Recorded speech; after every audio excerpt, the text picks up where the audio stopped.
Welcome back to Gravepath Stories. Tonight, I have 7 creepy and scary lake house stories from deep Applachia for you. Before we begin, make sure you're subscribed, because once you step onto the grave path, you don't walk alone. I was halfway across the water when the buoy started ringing again.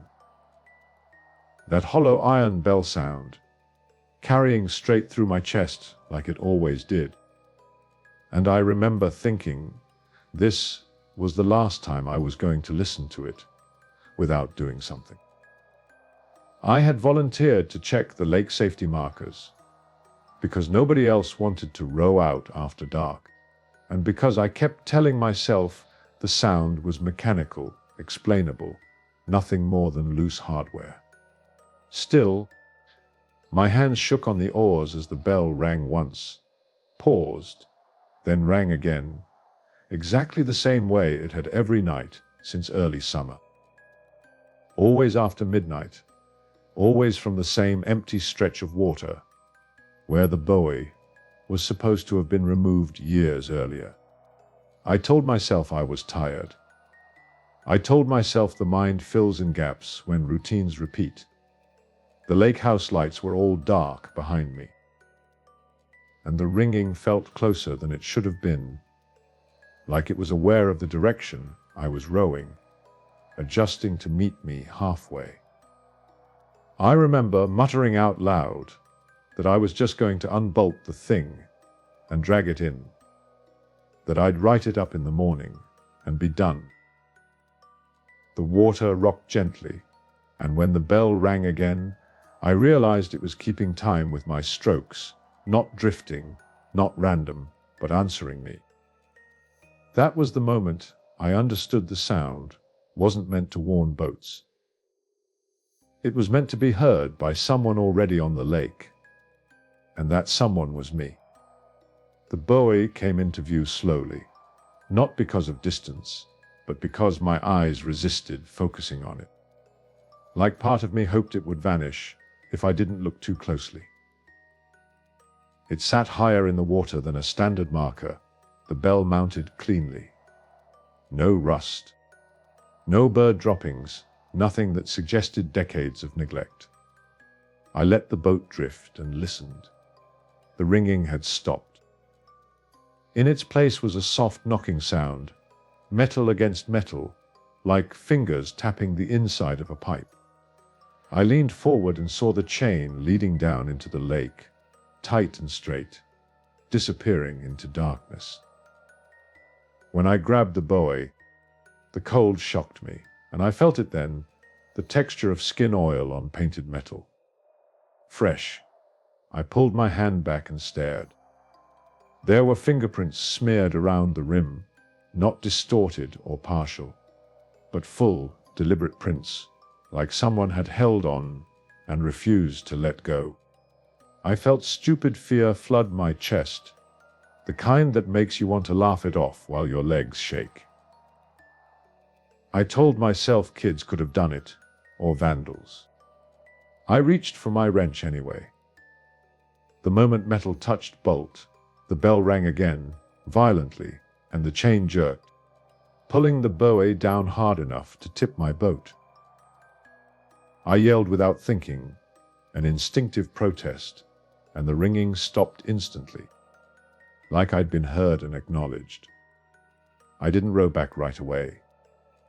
I sat there, breathing too fast, watching the water settle, replaying the way the buoy had moved. Equipment doesn't react. Chains don't pull themselves. I finally forced myself to loosen the bolt, expecting resistance, but it came free easily, like it had been waiting. When I lifted the bell assembly, I saw something etched into the underside, shallow but intentional, letters scratched with care. A name. I recognized it because everyone around Spruce Cove did. It belonged to a man who had drowned before I moved there, decades earlier, a resident whose body had never been recovered. I remember the way my stomach dropped, the certainty that settled in like weight. I put the bell down and stared at the water, and that's when I noticed the ripples spreading outward from beneath my boat, as if something large had just shifted below. I thought about the stories I'd heard, about how he went out one night and never came back, about how the buoy had been removed after because it kept ringing on its own. I had laughed at that story when I first heard it. Sitting there alone. I wasn't laughing. I was doing the math, realizing the buoy hadn't been warning boats at all. It had been marking a place, a boundary, a promise. I rowed back shaking, hauled the buoy onto the dock, and locked it in the maintenance shed, telling myself daylight would fix everything. The next morning, the shed was open, the buoy gone, and the lake was perfectly still. No ripples, no birds, nothing. I reported it, of course. The old records were pulled. That's when I learned the part nobody talked about anymore. The man hadn't drowned by accident.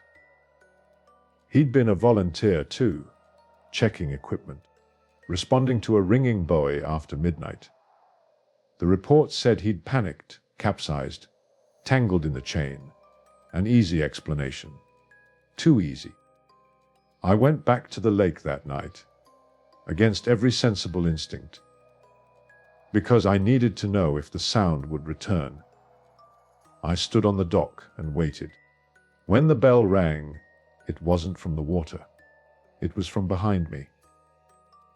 I turned slowly and saw the buoy standing upright at the edge of the dock. Chain coiled neatly, fingerprints fresh, bell swaying gently in the air. I didn't touch it this time. I listened. The ringing was slower now, almost tired, like a breath finally letting go. When it stopped, I knew what I had to do. I spent the next day doing what the reports never mentioned. I followed the chain's path from old diagrams, dove where the buoy had been anchored, and found the truth tangled in silt and rust. Bones, wrapped in chain, held down deliberately. Not an accident. A decision made to keep something quiet. I cut the chain, brought him up, called it in. The investigation reopened. Names surfaced. Explanations followed. The buoy never rang again. The lake returned to normal. I still volunteer, but I don't go out after midnight anymore. Not because I'm afraid of the sound, but because I understand it now. It wasn't trying to scare anyone. It was waiting for someone willing to listen, to finish a job left undone. I did that. And some nights, standing on the dock, I swear the silence feels grateful.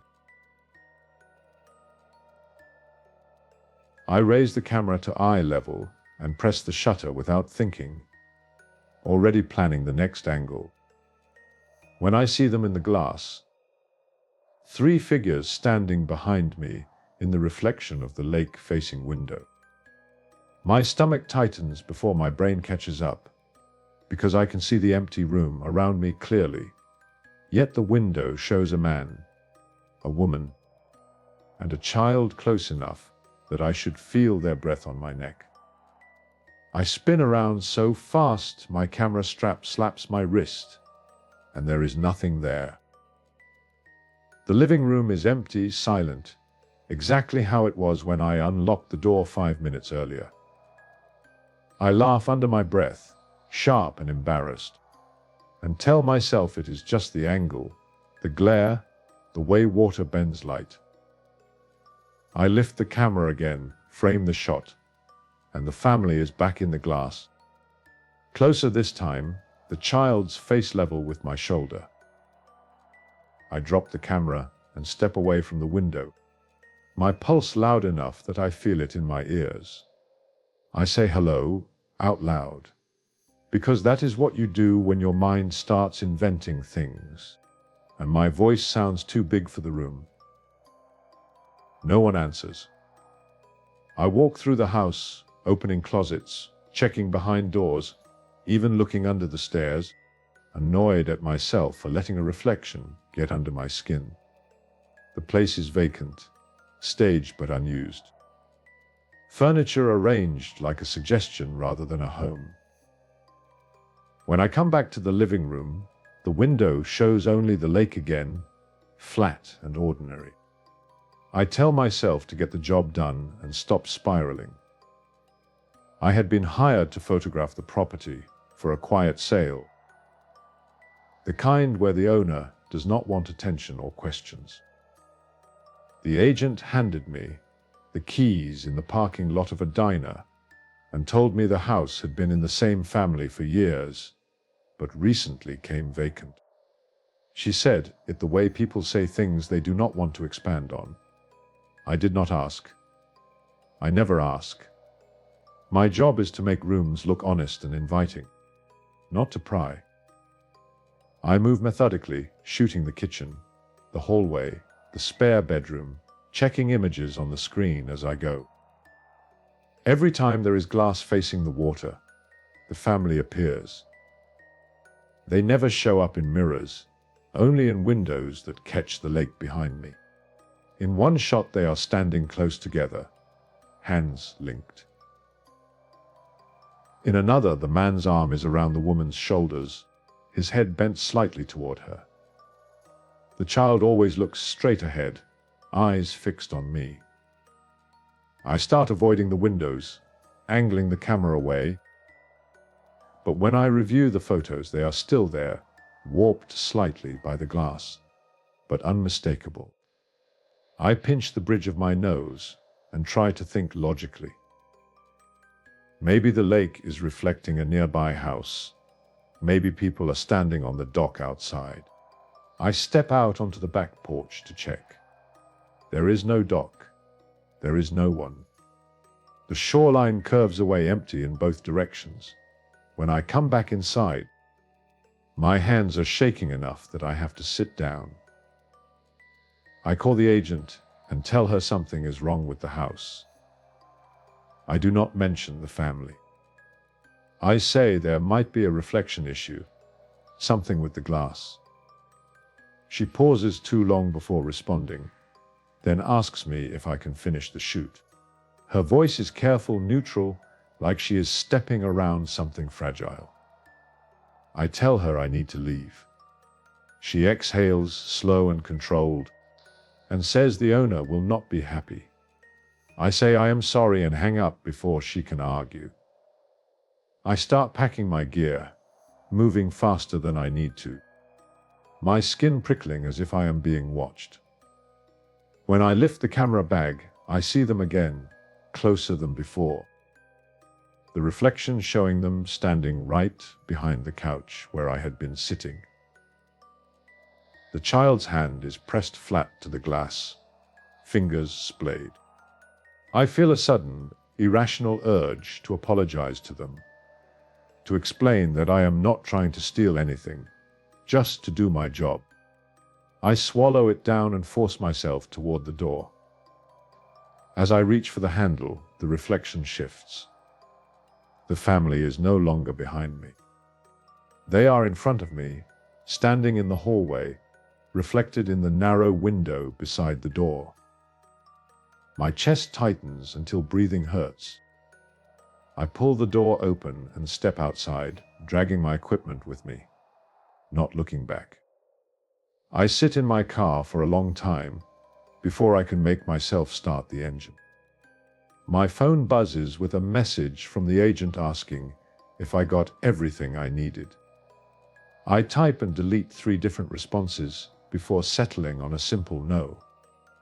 She replies almost immediately, telling me to keep the keys and that she will arrange pickup later. That feels wrong, but I am too rattled to argue.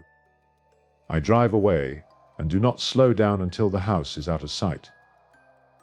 That night, I upload the photos to my computer to see if I am overreacting. If the family looks less real on a larger screen, they do not. They are clearer, more detailed. I can see the texture of the man's jacket, the pattern on the child's shirt. The woman's face makes my throat close, because she looks tired in a way I recognize, like someone holding herself together out of habit. I zoom in until the image breaks into pixels, hoping the illusion will fall apart. It does not. I shut the laptop and sit in the dark, trying to slow my breathing. The next day, I get an email from the agent asking me to send the files anyway. She says the owner understands my discomfort and just wants to move forward. I stare at the screen, anger cutting through my fear. I reply that I will not send photos that include people who were not present. She does not respond. An hour later, my phone rings. It is a number I do not recognize. A woman introduces herself as the owner of the house. Her voice is soft but steady. She tells me she grew up there, that her parents and younger brother lived in that house until something happened. She says the photos show her family as they were before the lake took them. I tell her that is impossible, that I would have noticed if the people in the photos matched real faces. She asks me to look again. Against my better judgment, I open the laptop. I pull up the first image and my heart stutters because the woman in the reflection is now unmistakably the woman on the phone, younger but undeniably her. The man's face shifts in my memory, aligning with an old photo she sends me moments later. The child is her brother. She tells me they drowned in the lake when she was away at college. A sudden storm, a boat that capsized too far from shore. The house was empty when she returned, the windows facing the water like witnesses that refused to forget. She explains that the reflections started appearing shortly after the accident, that no one else sees them, only through glass that looks onto the lake. She says she tried to sell the house before, but photographers kept quitting. Buyers backed out after viewings. Rumors spread. She wants it over. She wants the house gone. I ask her why the family appears closer in each photo, why they seem to be moving. She is quiet for a moment, then says they are looking for someone to take her place. The words hit me like cold water. She tells me she has not been back inside the house since the reflections started showing her own face instead of theirs. She asks me to delete the photos and forget what I saw. I tell her I cannot unsee it, that it feels like the house reached into my work and pulled something out. She says she understands and hangs up. That night, I dream of standing in the living room, the window filling the wall, the lake pressing close. The family stands on the other side of the glass, not reflected but present, their hands leaving fog where they touch. The child mouths my name. I wake up with my heart racing and my sheets twisted around my legs. I tell myself it is stress, my mind processing something strange. I go to work, shoot another house, force myself to focus on lines and light. When I review the images later, there are no reflections, no extra people. Relief washes through me so hard it leaves me shaky. I think maybe the owner was right, that deleting the files will close the loop. When I get home, I open the folder containing the lake house photos. There are more now. New images taken from angles I did not shoot, showing me standing in the living room, camera in hand, the family gathered behind me. In the latest one, the woman's face is gone. There are only the man and the child is smiling. I do not sleep. I call the owner again, but the number is disconnected. I search public records, news archives, anything about the drowning. I find a brief article, names matching, details sparse. There is a photo of the family taken years before the accident. The woman's face is the same as the one in my photos, the same tired kindness. The article mentions an older sister who was not present that day. Her name is the owner's name. I realized then what she meant about taking her place. The reflections are not trying to escape the house. They are trying to complete something. I pack up my computer and drive back to the lake, my hands steady with a strange, calm certainty. The house is locked, but the key the agent gave me still works. Inside, the air feels heavy, expectant. I set up the camera in the living room, facing the window, and step into frame. The reflection fills with movement. The man and child stand where they always do. The woman's place is empty, waiting. I lift my hand and place it against the glass. On the other side, the child mirrors me, palm to palm. The glass feels warm. I speak out loud, telling them I am sorry for their loss, that I cannot replace what was taken. The man shakes his head slowly. The lake behind them ripples, distorting their forms. I understand then that the house does not want me. It wants the truth preserved. I turn the camera on myself and take the final shot, capturing the empty space where the woman should be. The absence loud and undeniable. The reflection flickers. The family fades, their outlines dissolving into the lake's surface until there is only water and sky. I lower my hand and step back. The window shows only my own reflection now, pale and shaken but alone. I leave the house and lock the door behind me. I send the last image to the owner's email, the one address I still have. I tell her the house remembers, but it does not need to trap anyone else. I delete the rest of the files and wipe my drive clean. I do not know if she ever read my message.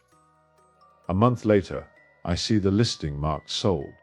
The photos online show empty rooms, clean windows, nothing more. Sometimes, when I am editing late at night, I catch my own reflection in the screen and flinch, expecting to see someone behind me. I never do. What I saw at Pine Hollow Reservoir stays with me. Heavy, but contained, like a story you carry, because putting it down would mean letting it happen again. I am sitting at the restoration desk, with the headphones already on, fingers hovering over the transport controls, when my stomach drops hard enough that I have to grab the edge of the table. The voice coming through the tape is mine. Not similar. Not close. Mine in the way you recognize yourself, even when you hate hearing it played back. Same pitch, same soft hitch in the breath before certain words. And the timestamp on the patrol cassette clearly reads 1974, which is impossible because I was not born until 2001. I rip the headphones off and stare at the tape as if it might change out of embarrassment. The reel keeps spinning silently. I tell myself it is audio bleed, contamination, some freak overlap from another project. I say that out loud because I am alone in the archive room and silence makes my thoughts louder. I rewind and listen again, slower this time, monitoring the waveform as it scrolls across the screen. The voice is calmer now, but it is still me, still saying my name, still whispering. Please don't open the cellar door. If you hear this, please don't. My hands start to shake. I mute the channel, lean back, and press my palms into my eyes until I see sparks. I have restored hundreds of hours of Lake Patrol audio for the county. Most of it is boring. Engines idling, radios crackling, Drunk boaters arguing. I know what tape damage sounds like. I know what crosstalk sounds like. This is neither. This is a clean recording, clear as a confession. I force myself to breathe and unmute the channel. The voice continues, describing the dock at Willow Bend Lake, the one behind the old rental house with the sagging boards. I know that dock. I cataloged its inspection tape last week. The voice says it can hear something moving under the planks, something dragging along the underside, something that answers when spoken to. I hear myself swallow before the next sentence, a sound I have made my whole life without noticing until now. I pause the tape and sit very still. My reflection in the dark monitor looks wrong to me, like it belongs to someone else who borrowed my face. I think about how my mother used to say I was an old soul, how she joked I sounded worried even as a kid.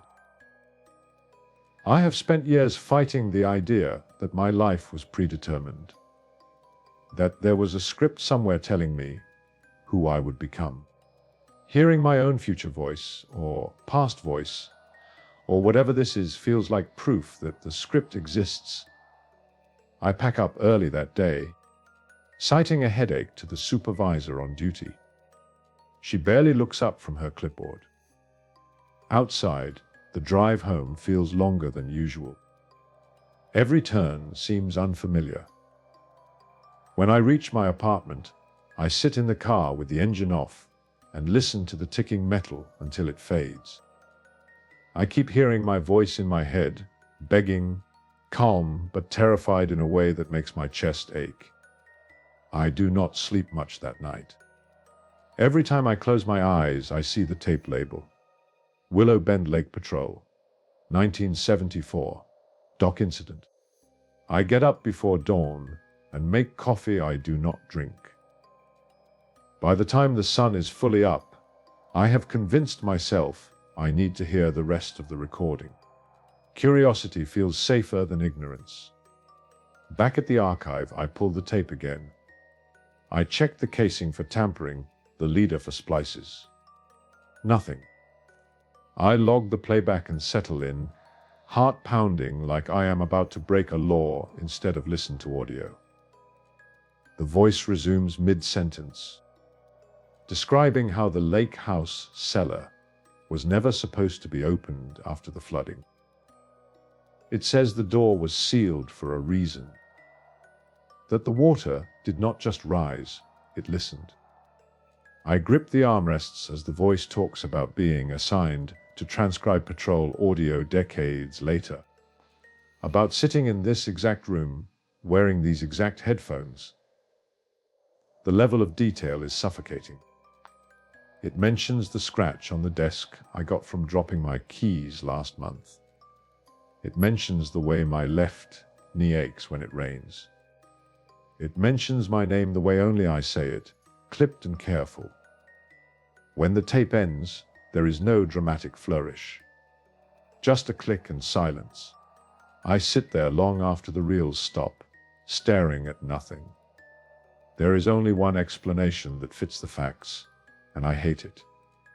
At some point, I go to Willow Bend Lake. At some point, I record myself. At some point, I am desperate enough to send this message backward. I try to avoid the lake. For weeks, I request assignments that keep me in the city. I tell myself that knowing the future means I can change it. The tape did not say when. It did not say why I go there. That feels like hope.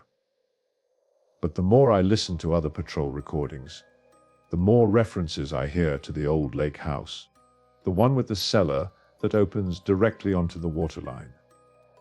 Complaints about noises. Reports of keys going missing. A note about a diver who refused to go back under after checking the dock supports. Eventually, my supervisor assigns me to a special project.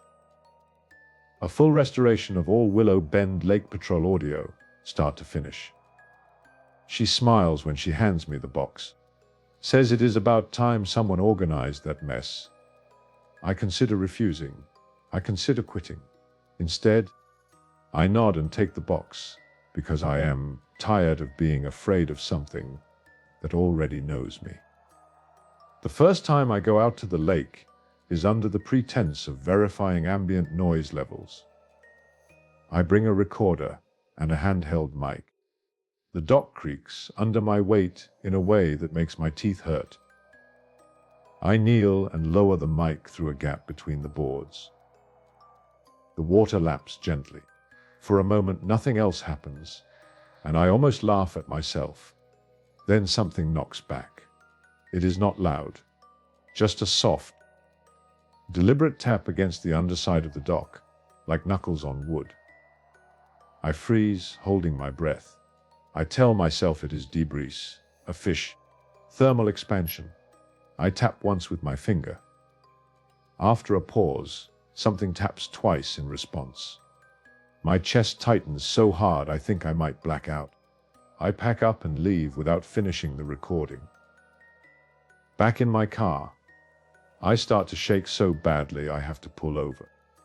I know now that the tape is not a warning meant to stop me. It is a record. A loop. The voice sounded resigned, not hopeful. It was not saying, "Do not come." It was saying, "Remember." Over the next few days, I pieced together the history.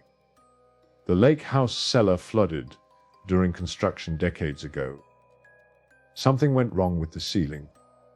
A worker drowned, trapped inside. After that, the water level under the house never behaved normally. Patrol notes mention sounds traveling through the dock supports, voices echoing from below.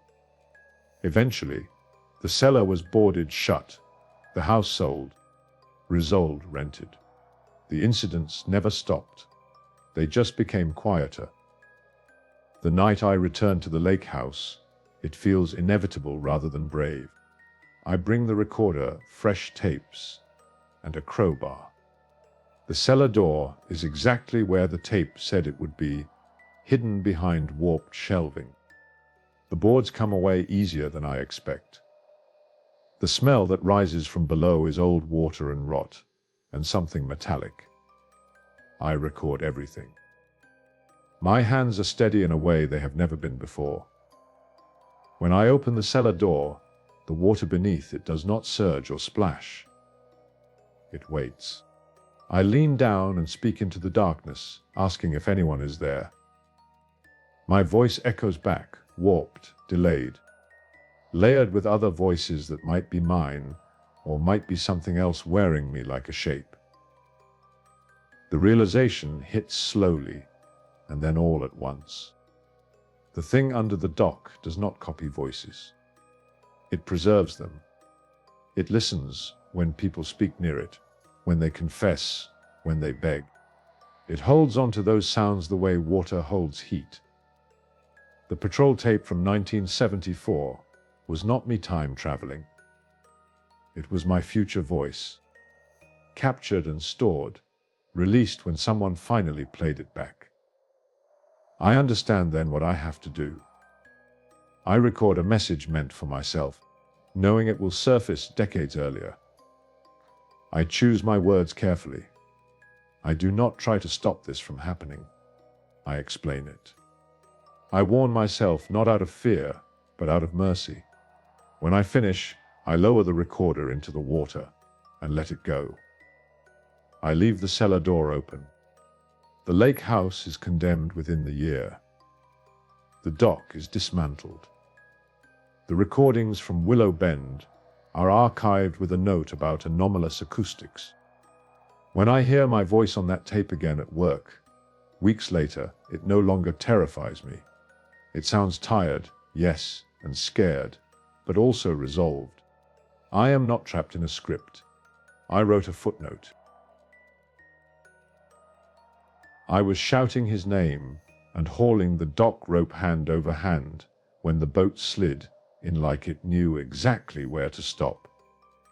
Bow kissing the rubber guard. Engine idling itself down. I remember thinking I had done this 1,000 times and never seen it once. The man I was guiding should have been standing there grinning, rod tucked under his arm, asking what took me so long. Instead, there was only the creak of cleats and the smell of gas, and my hands shaking as I tied off a boat that came back alone.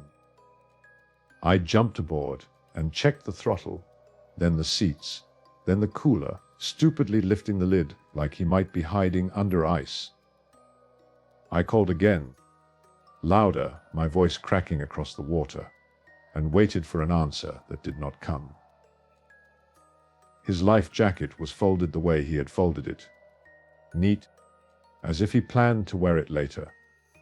I killed the engine and felt the silence settle, heavy and wrong. I am not proud of how fast my thoughts went to blame. I wondered if he had fallen overboard and swum ashore somewhere, embarrassed, angry. I wondered if he had tried to scare me. I wondered if I had missed something obvious, because I wanted the day to go smoothly. I did not wonder if he was dead. Not yet. Not then. I ran the shoreline on foot, calling and listening, moving fast enough to stumble. When I found no footprints, no broken reeds, nothing disturbed, my certainty drained away. I went back to the dock and sat, counting my breaths, telling myself to be methodical. I radioed the marina. I reported a missing client. I did not say the words empty boat, because saying them made it feel real. The deputy arrived and asked me to repeat everything, twice, then again slower. I did, and each time the story sounded worse. We took my skiff out and traced the route. I had sent the man along, the one I knew well, the one I trusted. The sonar painted its familiar lines until, halfway along, it didn't. The screen bloomed with a path where no path should be, a shallow corridor under the water that ran straight and deliberate, like a road cut into the lakebed. I felt cold along my spine when the deputy frowned and asked me to run it again. The path stayed. It led away from the fishing line and pointed toward the cluster of old houses along the north shore. Toward mine. I told him that was impossible. He said lakes do strange things. He said we would mark it and come back with better equipment. He said not to draw conclusions. I nodded and lied with my face, because I had already drawn them, because I had lived there long enough to notice how the basement never dried, how the concrete stayed dark even in high summer, how the water line crept up the wall, no matter how many times I sealed it. That night I did not sleep. I sat at the kitchen table and listened to the pipes tick and the lake lap. I replayed the man's last smile, the way he had thanked me for being patient, the way he had asked about the house, and whether the previous owner ever had trouble with flooding.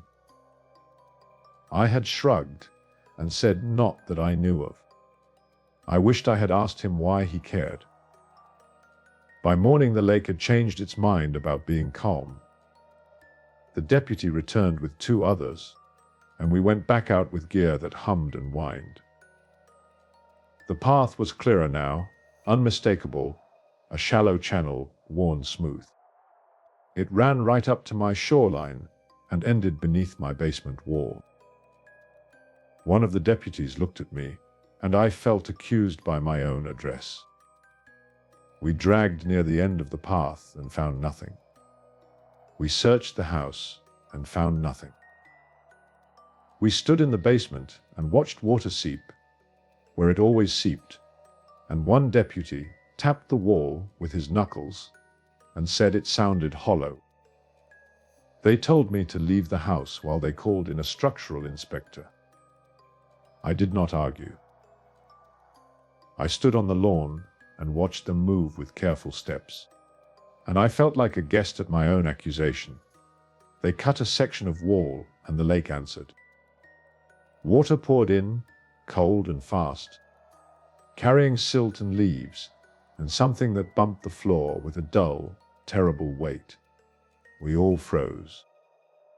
Then the water slowed, and the thing revealed itself, a wooden door set into the earth, swollen but intact, its hinges rusted, its handle polished smooth.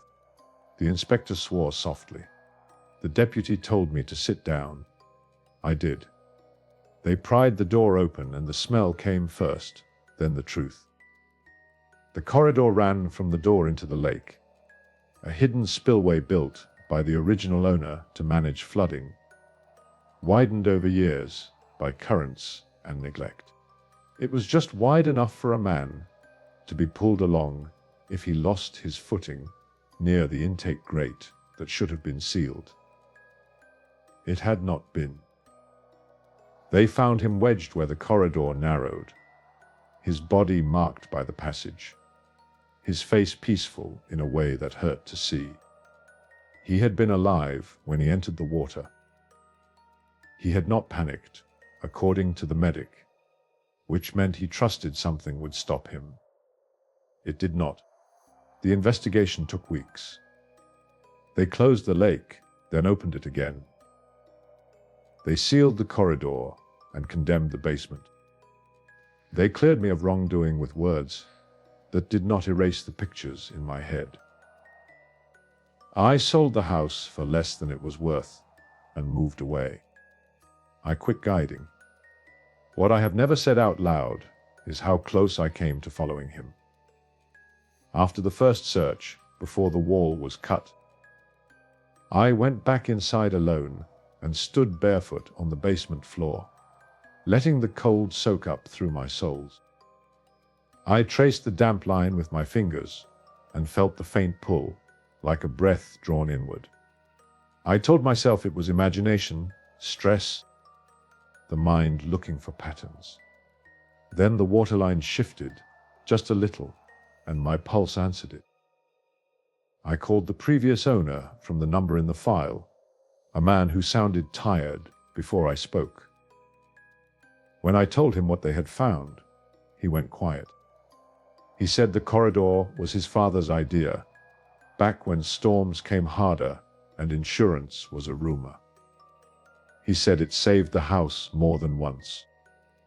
He said he had sealed it when he sold, or thought he had. He asked if anyone was hurt. I told him the truth and listened to his apology crumble. The deputy came by with paperwork and a coffee he did not drink.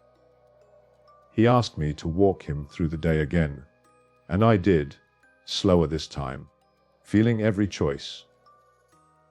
I admitted I had suggested the route because it was easy. He said easy was not a crime. He asked if the client had mentioned swimming. He had not. He asked if the intake grate was visible from the water. It was not. It had been designed that way. When the lake reopened, I went down to watch from a distance. People laughed and launched and waved. I felt older than them. I kept my eyes on the shoreline, on the exact spot where the path had ended, now filled and hidden. I thought about how many quiet fixes like that exist. How many good intentions turn sharp when forgotten. The family came once. They did not ask to see the house. They asked me what he had been like. I told them he was careful, that he listened, that he thanked me. I told them he folded his jacket neatly. His sister cried at that, and I learned that details can wound. In time, the dreams changed. At first, I dreamed of the boat returning again and again, perfect and empty. Later, I dreamed of corridors, of choices narrowing. Now I mostly dream of nothing, which feels like progress. I keep my distance from lakes, but I do not curse them. Water follows paths. People make them. I have made peace with my part by telling the truth whenever it is asked of me. I do not guide anymore, but I teach safety at the marina on weekends. I talk about hidden intakes and old infrastructure and the importance of questioning the easy route. I watch faces shift when the idea lands. I hope it sticks. I never went back to the house after the sale. I heard the new owners raised the basement and planted grass where the wall had been. Good for them. As for me, when I tie a rope now, it is to something solid, and I check it twice. When I hear an engine idle down, I look for the person before the boat. That is the lesson the lake taught me, and I paid for it with a memory I will carry without trying to pass it on. There was a hearing at the county office that felt more like a confession booth.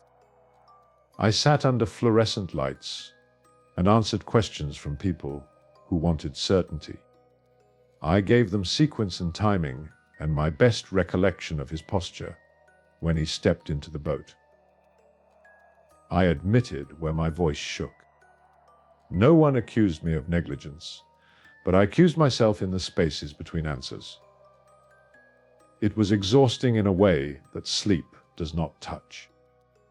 Neighbors stopped by with casseroles and theories. Some whispered about currents and old sinkholes, some about bad luck. I listened and nodded and did not correct them unless they asked directly. The truth was plain enough.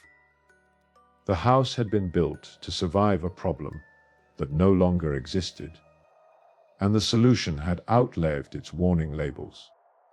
That is how accidents become stories. On the day they sealed the corridor, I stood close enough to feel the vibration through my ribs. Concrete poured and set, the hum of equipment steady and indifferent. When it was done, the lake rose an inch and then settled, as if acknowledging a door closed. I surprised myself by thanking the crew. One of them patted my shoulder and told me it was good I had been there. I did not know what he meant until later. Selling the house was a negotiation with my own stubbornness. I loved that place.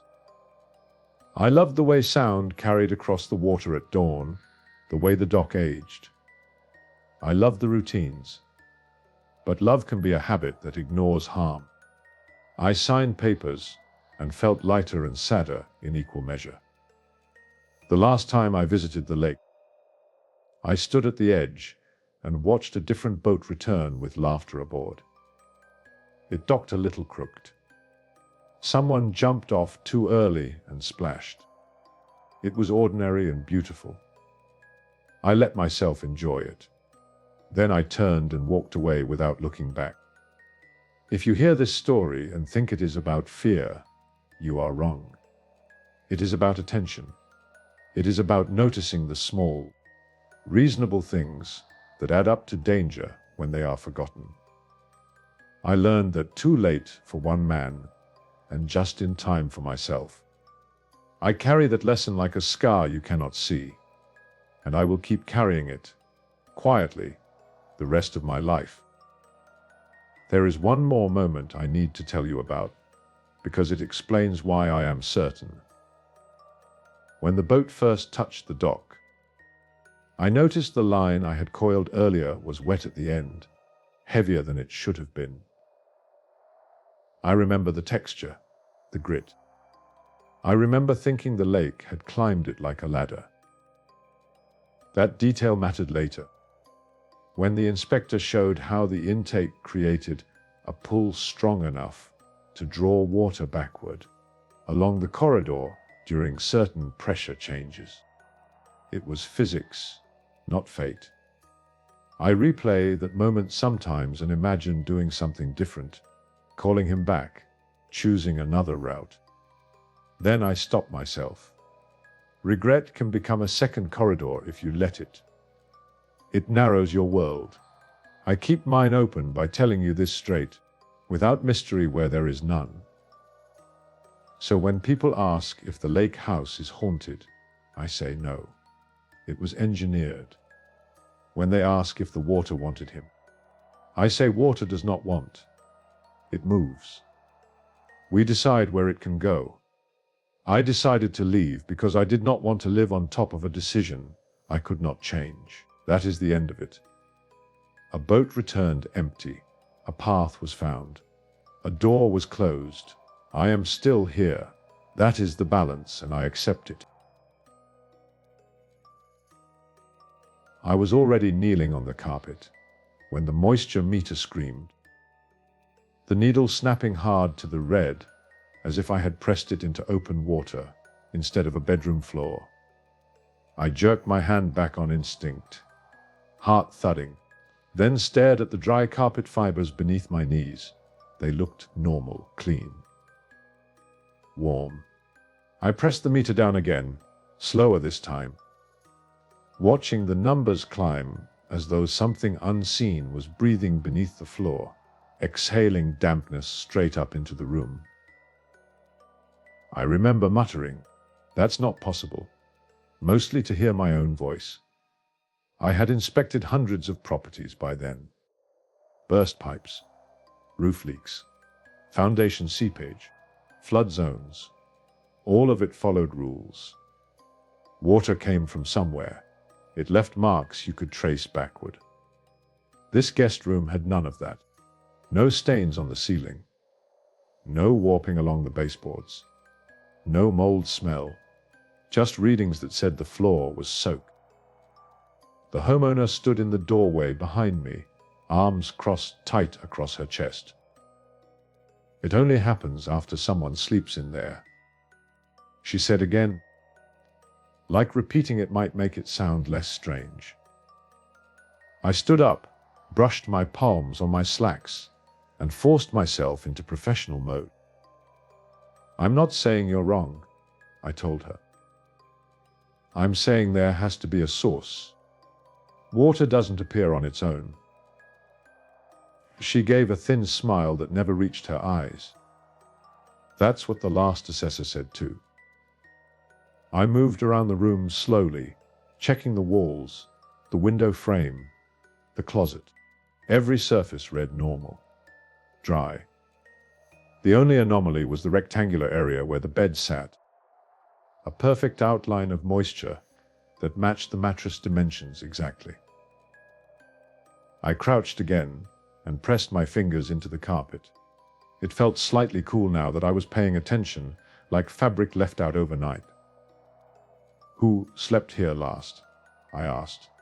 She hesitated. "My sister. 2 nights ago. And before that?" "No one," she said. "We keep it closed unless we have guests." I wrote notes on my clipboard, my handwriting tighter than usual. As I worked, I became aware of a faint sound beneath us. Not dripping, more like pressure. The way your ears feel when you drive down a mountain too fast. I shifted my weight, and the sound seemed to respond, deepening for a moment before fading. "Is there plumbing under this room?" I asked. She shook her head. "Crawl space. Bone dry. You're welcome to check." I did. I spent the next hour under that house, crawling through dirt and spider webs with my flashlight sweeping every inch of pipe and beam. Everything was dry, dusty, undisturbed. When I came back up, my clothes filthy and my patience thinning, the guest room floor was still reading saturated. I should have flagged it as inconclusive and left. That would have been the smart move. But something about the pattern bothered me. Water that appeared only when someone slept there. A perfect outline. No source. I told myself it was just an unusual condensation issue, maybe tied to body heat and humidity. Rare, but not impossible. "I'll need to stay overnight," I said before I could stop myself. The homeowner looked relieved and afraid at the same time. "In the room?" "That's the only way to document the change," I said. "I'll set sensors. If the readings spike while I'm there, that's data." She nodded slowly. "I'll make up the bed." That night, I lay on my back staring at the ceiling, listening to the quiet creaks of the house settling. I had placed moisture sensors beneath the carpet and taped my meter to the nightstand, the display facing up so I could see it without moving. The reading stayed steady for the first hour. Normal, dry. I remember feeling foolish, embarrassed even. I had let a strange claim pull me into staying the night like some ghost hunter instead of an insurance professional. I rolled onto my side and closed my eyes. It couldn't have been more than 20 minutes later when the sound started. It wasn't loud. That was the worst part. A soft, steady compression, like a sponge being gently squeezed beneath me. The mattress shifted almost imperceptibly, not sinking, just yielding. I opened my eyes and looked at the meter. The numbers were climbing, fast. My stomach tightened. I swung my legs over the side of the bed and stood up. The carpet beneath my bare feet was cold. Wet. Not damp. Wet. I stepped back, heart racing, and watched as the moisture reading spiked higher than I had seen all day. Water darkened the carpet fibers, spreading outward from where I had been lying. I crouched and pressed my fingers down. This time they came away slick. "What the hell?" I whispered. I grabbed my phone and took photos, my hands shaking. As I stood there, documenting, I noticed something else. The wetness wasn't random. It was pooling along shallow depressions in the carpet, forming shapes that looked disturbingly deliberate. Toes, arches, heels, footprints. They were leading away from the bed. I followed them slowly, my breath shallow, my phone light tracing each step. The prints moved across the room, paused near the door, then turned, as if whoever made them had hesitated. From there, they continued down the hallway. I should have woken the homeowner. I should have left the house entirely. Instead, I followed the prints. They led through the kitchen, across tile that should not have held impressions, yet somehow did. Each step was clear, the water beading in the exact shape of a human foot. At the back of the house, a door led out onto a short path toward the lake. The prints stopped at the threshold. Beyond the door, the ground was dry. I stood there for a long time, staring, my mind scrambling for explanations that refused to form. Eventually, I locked the door, dried my feet, and went back to the guest room. The carpet was already beginning to dry, the outlines fading as if they had never been there. I did not sleep again that night. In the morning, I showed the homeowner the photos. She closed her eyes when she saw the footprints. "It's always like that," she said softly. "They never go into the lake. They stop just before." "Who?" I asked. She swallowed. "The people who stay here." Well, that was when she told me about the deaths. Not drownings, exactly. People found dead in their beds, lungs filled with water miles from the shoreline. Ruled freak medical events.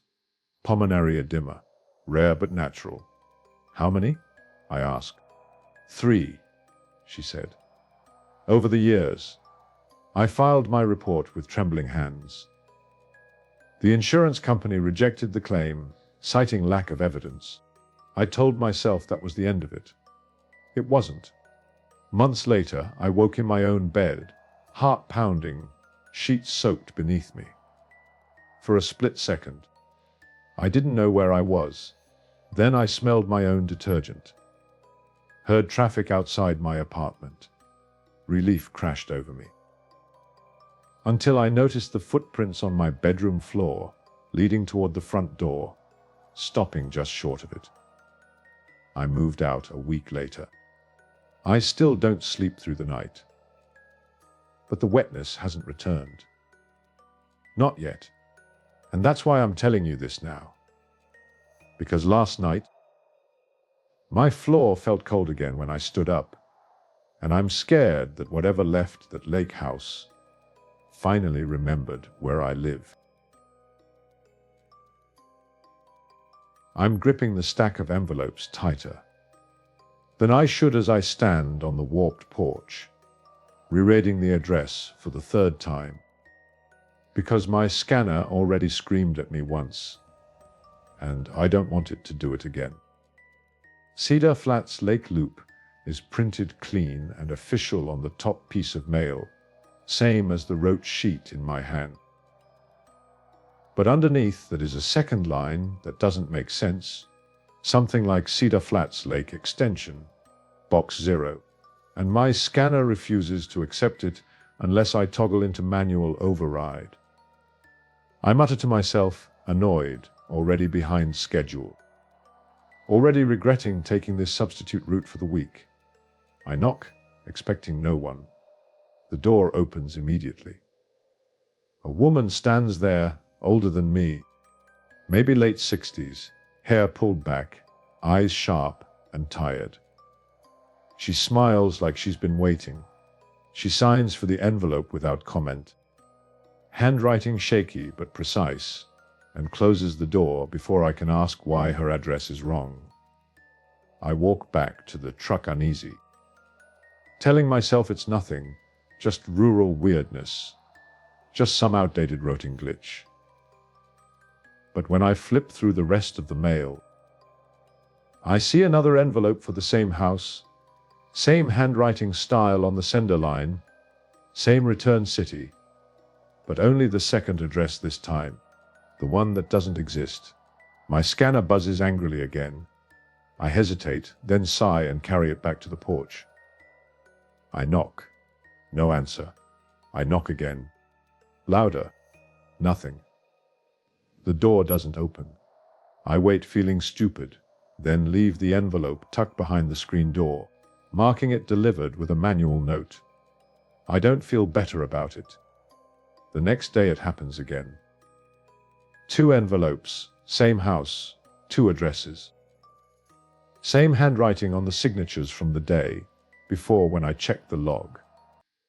I tell the main carrier about it when I return to the depot, expecting a shrug, but he frowns and says that place hasn't been on the official route in years. He pulls up the map and shows me Cedar Flats, Lake Loop ending half a mile before that driveway. The extension doesn't exist. According to the system, I've been delivering into a blank space. He tells me not to worry, says sometimes older lake properties linger in the system, but his tone isn't casual, it's careful. On the 3rd day, there are 3 envelopes. All require signatures. My scanner won't process any of them unless I select different delivery points, even though I'm standing in the same place. When I knock, the door opens again, but this time it's a man. He looks younger than the woman, maybe mid-30s, with the same sharp eyes. He signs without looking at me. I ask him, casually, if they've been having trouble with their address. He pauses, pen hovering, then says they receive what's meant for them. Nothing else. The door closes. Driving away, my hands shake on the wheel. I tell myself I'm imagining patterns. I tell myself to stop. That night, though, I dream of envelopes piling up in my arms until I can't see over them. All addressed to places that don't exist, all signed by hands that aren't there when I look up. By the end of the week, the mail volume doubles. Every day, more envelopes, more certified slips, more signatures logged under different names, but all tied to that one house. I start checking public records during lunch, searching Cedar Flats, Lake Extension, Box 0, anything. Nothing comes up. No zoning, no postal designation. No emergency services listing. The lake itself barely exists on state maps. It's like the house is anchored to a crack in the system. On Friday, my scanner locks me out completely when I reach the driveway. A message flashes that I've reached an unauthorized delivery zone. I override it, heart pounding, and walk up anyway. I don't know why. I should have turned around. The door is already open. Inside, the woman from the first day stands holding a stack of mail thicker than what I'm carrying. She looks relieved to see me, like I've arrived just in time. She asks if I can sign for something for her. I laugh, nervous, and say I can't do that. She nods, like she expected that answer, and asks instead if I can step inside so she can show me something. Every part of me says no. I step inside. The house smells like old paper and dust. The walls are lined with shelves, every inch stacked with envelopes, packages, boxes, all addressed in careful handwriting. I recognize some of the names from my scanner logs. Some are signed by me. I feel cold when I realize that. She leads me to a table where an open ledger sits.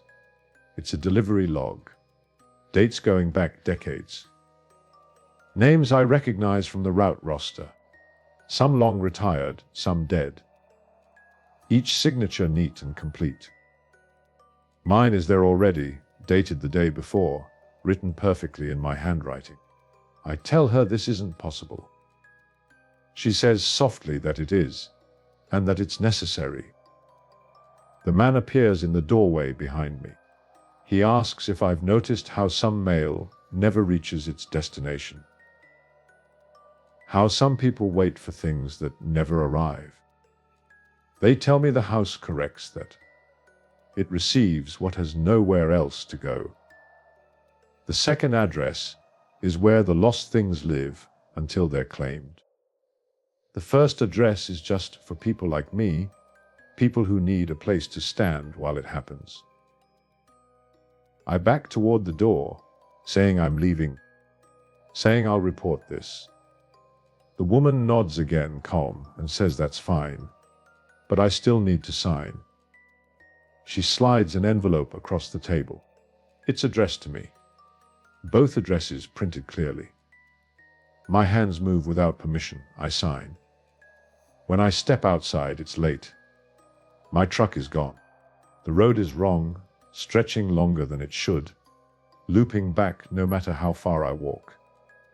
The house door closes behind me. I understand then. I was never just delivering mail. I was being delivered. I was already bent over the dock railing when the sound started again, low enough that I felt it in my stomach before I heard it in my ears. A slow pressure that made my teeth ache and my hands go weak on the wood. I remember thinking it was another generator problem from the old lake house, because everything at Slate Mirror Lake seemed to come back to that place eventually. I straightened up, swallowed against the nausea, and told myself to breathe through it like the medic had shown me, in through the nose, out through the mouth, steady and calm, because panic never helped, and I was supposed to be the one in charge out here. I keyed my radio and tried to sound normal when I called it in, reporting the time and my location, even though the dispatcher was already tired of my voice by then. I had filed 3 reports that week about the same thing, the same sound, the same physical reaction, the same lake house sitting empty and quiet like it was listening back. Each time I spoke, the vibration seemed to shift, as if the sound responded to attention. When I stopped talking, it eased slightly, enough for me to keep working. I was a seasonal ranger, which meant I handled the things no one else wanted, the complaints that did not fit neatly into categories, at the properties that fell between jurisdictions. Slate Mirror Lake was beautiful on paper and trouble in practice. The water was deep and dark, and the houses along the far shore had been built decades earlier, before permits were enforced the way they were now. The one that caused the most problems sat alone on a narrow spit of land, its dock stretching into water that locals avoided for reasons no one ever explained directly. I had inspected that lake house twice already. The first time, I thought I was imagining things. I walked the rooms, checked the locks, noted the lack of power, and felt sick the entire time, like I was standing too close to a running engine.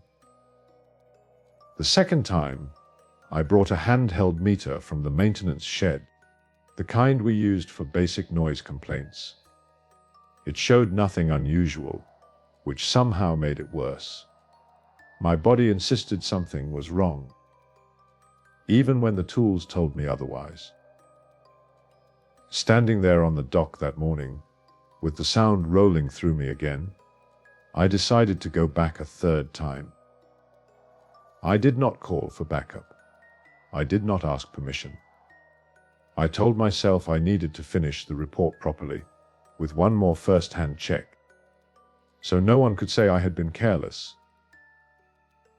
I unlocked the utility boat, started the motor, and aimed straight for the lake house, keeping my eyes on the water to avoid looking at the windows. The closer I got, the stronger the sensation became. It was not louder in a way I could measure. It was deeper, like the sound was finding new places inside me to settle. My vision narrowed. I tasted metal. I remember laughing once, a short, sharp sound that surprised me, because it felt ridiculous to be afraid of something I could not even point to. Fear needed a shape, and this did not have one. I tied up at the dock and forced myself to climb out. The boards vibrated under my boots, a faint tremor that matched the pulse in my ears. I paused, counted my breaths, and wrote the time in my notebook with a shaking hand. Then I stepped onto the porch and unlocked the door. Inside, the air felt thick, as if I had walked into a room where music had just been turned off. My head swam. I moved slowly, touching the walls to steady myself, narrating my actions out loud the way I did during training inspections. Living room, clear. Kitchen, clear. No power, no running water, no obvious sources of noise. The sound did not come from a single direction. It was everywhere and nowhere, pressing in evenly, making it hard to tell which way was forward. When I reached the back bedroom, the nausea spiked so fast I had to drop to one knee. My vision blurred, and for a moment I thought I might pass out. I remember thinking, very calmly, that if I did, no one would find me for hours. That thought cut through the haze enough for me to crawl back to my feet. There was a trapdoor in the bedroom floor that I had not noticed before. It was flush with the boards, nearly invisible, unless you knew where to look. I stood over it, heart racing, and felt the sound change, growing more focused, more insistent, like a held note finally being released. Every instinct told me to leave. Every rule I lived by told me to document. I opened the trapdoor. The ladder below led into darkness and a smell like wet stone. The sound intensified as I descended, each rung making my hands tingle. At the bottom was a narrow space carved into the rock beneath the house, not a basement so much as a cavity. In the center sat a metal box, about the size of a cooler, bolted to the floor. The vibration seemed to radiate from it, steady and patient. I crouched beside the box and placed my hand on the lid. The nausea vanished instantly, replaced by a sharp clarity that made my thoughts feel too loud. I knew, without knowing how, that the sound was not a malfunction. It was intentional. A signal, maybe, or a containment. I unlatched the lid before I could change my mind. Inside were files, sealed in plastic, and a small device that hummed softly, the source of the pressure. The files were old, dated years before my assignment. Reports from previous rangers, written in different hands, all describing the same symptoms. The same house, the same decision to investigate further. Each report ended abruptly, mid-sentence or mid-word, just like mine would later be described. I did not read them all. I did not need to. I understood enough. The device was not causing the sound. It was keeping it contained. When I closed the box, the pressure eased slightly, but it did not go away. I climbed the ladder, locked the trapdoor, and left the house as fast as I could without running. Back at the station, I wrote my report. I described everything I had experienced, everything I had found. I argued for the lake house to be condemned, for the area to be restricted, for the box to remain sealed and monitored. As I wrote, the words came harder and harder to form, as if something resisted being put into language. The sound crept back, faint but present, vibrating through the desk. I finished the report anyway. I signed my name. I placed it in the evidence locker, sealed the door, and locked it. The moment the latch clicked, the sound stopped completely. The silence was so sudden it made my ears ring. They told me later that my report ended mid-sentence, that they found it floating inside the sealed locker, the paper damp as if it had been submerged. They told me they could not find me, not in the house, not in the lake, not anywhere along the shore. They said the case was closed, unresolved, filed away like all the others. I am telling you this because I did not disappear. I am still here. I left Slate Mirror Lake the next day and never went back. The sound never followed me, but sometimes, late at night, I feel that same pressure in my chest, that same low vibration, and I know the box is still there, holding something that wants to be heard.